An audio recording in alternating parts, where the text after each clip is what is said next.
So, question two, I love this question. Men don't beat themselves up for their work mistakes while women keep thinking about it and feeling guilty. How can that be avoided? Okay, so there's several little pieces to this. So we always start with talking about what's going on with our nervous system. So this is a fight response that we have, but instead of punching someone else in the face, we're punching ourselves in the face. We start beating ourselves up. This is the response to a threat. Our brain's like, let's put the inner critic into super overdrive. And then we get ourselves back in that shame spiral that we were just talking about with the shouldas and the couldas and the wouldas. You should have done this. If only you could have, whatever, if you would have done this, right? Like all of the shoulds and coulds and woulds, we call them around here the OODA triplets, and we're trying to cancel them. But that comes in, and then it creates shame and regret, and it makes it even scarier to make a mistake in the future because we're afraid of that. We're afraid of what we're going to think if we make a mistake and how crappy we're going to be to ourselves. And so when we start shaming ourselves, then we go in to a freeze response of shame and doubt. And we also go into a freeze response of self-doubt. Like all of the criticism in our heads makes us doubt ourselves. And then we don't try. So this one's really, really deep when we talk about how much men or how much women beat themselves up. Okay. So the socialization. So of course, we always talk about if our validation comes from others and we're not getting any validation cookies, if we're not looking inward for the answer of, am I doing a good job? Am I worthy? When we're looking for that answer outside of ourselves, of course, we're going to beat ourselves up for mistakes because then we don't get our cookies, right? There's another piece that I don't think I've talked about in this forum yet. So in girl and boy social groups, in boy social groups, and these are both starting around the age of like 4 or 5, right? In boy social groups, this isn't a surprise, right? Competition over cooperation. There's an alpha. They're constantly competing and sort of jockeying for that position. What that does is builds emotional resilience. It makes it like you get used to losing in essence. You can't always be the alpha, but you have to compete because that's how you become part of the group. Otherwise, you might be called a girl, right? So you have to compete to be part of this, but you get used to losing. You get used to making mistakes. It builds emotional resilience. So if we take that in contrast with a girl social group, well, humbleness is valued over confidence and cooperation over competition. Yeah, of course. Like, one, we don't build the emotional resilience because we pretend like there is no competition, even though sometimes there is, right? And we're also really keeping our sisters in check on their humbleness. So I want to give you an example. So say you're like a 12-year-old girl sitting around at a slumber party and you say, I'm so pretty. And you can think about like everyone might agree in the moment, but you know that something's going to be, something's going to happen. She's going to be she's not saying she's prettier than anyone else. She's not even being competitive, right? But they're still like, oh, but you got to be humble. And it's not like anyone's even aware that this is happening, but this is what's happening.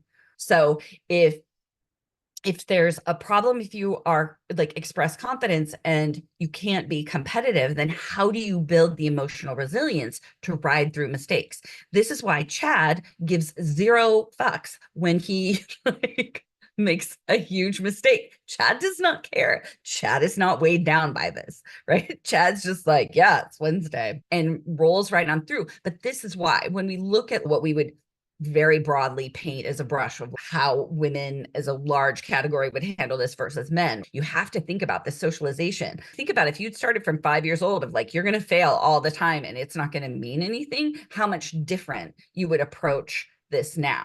Okay. So the feelings that come up. Okay. Anger that's directed inward. So you're tearing yourself down. And here's the thing, that inner critic, if like no one else would be, speaking only for myself, allowed to speak with me the way that I used to speak to myself and still sometimes do. I mean, like, I would not be able to guarantee her safety. I'd be like, I give you 5 seconds to get out of my, like, the length of my arm so that there's not going to be any like pain that's inflicted on you physically. But that's the way that we speak to ourselves every day, that like, any day that ends in Y, essentially. Right. And so that creates shame. We feel small, we feel incapable. That creates self-doubt. Then we stop taking risks. And over time, that means we quit before we ever even start. And that's really the part that we want to interrupt. So when we think about the behaviors, like, of course we worry we're going to make a mistake. We don't get any validation because we're not looking inward. Of course we're afraid to take risks because we're so afraid of how awful it's going to feel when we should, could, and would all over ourselves when it doesn't work out. And of course we ruminate when we haven't had a lifetime of socialization to build emotional resilience. Asha said, I literally can't even imagine, but it's so validating to hear. It's something we're socialized from a young age to believe. Thank goodness for neuroplasticity. Exactly. Exactly. I mean, and this is the thing, that the tip that I'm going to give you in a minute is actually, it's like 100% around building emotional resilience. So before we get to that though, I just want to talk about the outcomes. So we become fearful, but we're fearful of ourselves. And that sounds shitty, but it's back to that control idea. Like, great, then we can agree, we can learn skills to have our own backs, no matter what the outcome is. Right? Like, we're 100% in control. And then if no one's going to like should, could, and would all over you, if no one's going to like make you feel more humiliated and more whatever, then you are free to try and fail at anything at any time. And then you're just going to feel that initial sting of like, oh, I'm disappointed, or oh, I'm embarrassed, or oh, I'm whatever. And it lasts 60 to 90 seconds. Physiologically, that's how long an emotion like that lasts if you don't start beating yourself up. So you can all just go put on a freaking cape right now, right? Like, you can create that freedom. You can be a superhero that can do anything and withstand anything, because 60 to 90 seconds of humiliation, and it might come up several times over a few days. Like, I've definitely had that. I've given talks at companies where like crickets, and I'm like, and I've tried so hard to get some engagement and like nothing in the chat or whatever, and I just feel so embarrassed afterwards. And it's going to go past, like, who knows what's going on. I can't make it mean something about me. It just means that like on this day at this company, there just weren't a lot of people who were enthused or wanting to participate in the ways that I would make it mean that they were interested. Okay. So we also get stuck at that blame and shame cycle that keeps us at the starting line, or we quit before we even start. Like, how many times have you talked yourself out of asking for more money, or raising your hand for that big project? We for sure aren't going to be successful at it if we don't even try. And then the last page is, outcome that we have is we make mistakes mean something about us, our future, our ability, but Chad doesn't. And so we want to borrow just a little bit of Chad sometimes and just be like, what would Chad do? Chad would be like, sorry, made a mistake. Where's my raise? Right? Actually said freaking Chad. Yeah, exactly. Okay, so here's my tip. Do a dare of the day. So this is the way to build emotional resilience. And it can be it's so low stakes. Like, ride an elevator or an escalator backwards, right? Get on the, I don't know, the BART here in the Bay Area, right? Get on the bus and just face everyone awkwardly, right? There's these ways that you can build them. It'll feel terrible. And then when you're done, you're like flooded with all of those, but then you're really excited and proud of yourself, right? And what we want to do is find these low stakes interactions. Like, if singing karaoke seems like the most terrifying thing in the world, then go do that. But it has to be something that genuinely scares you. Like, for me, the scary thing, I haven't done it yet, is to send back food with no explanation. Like, I can't even send it back with an explanation.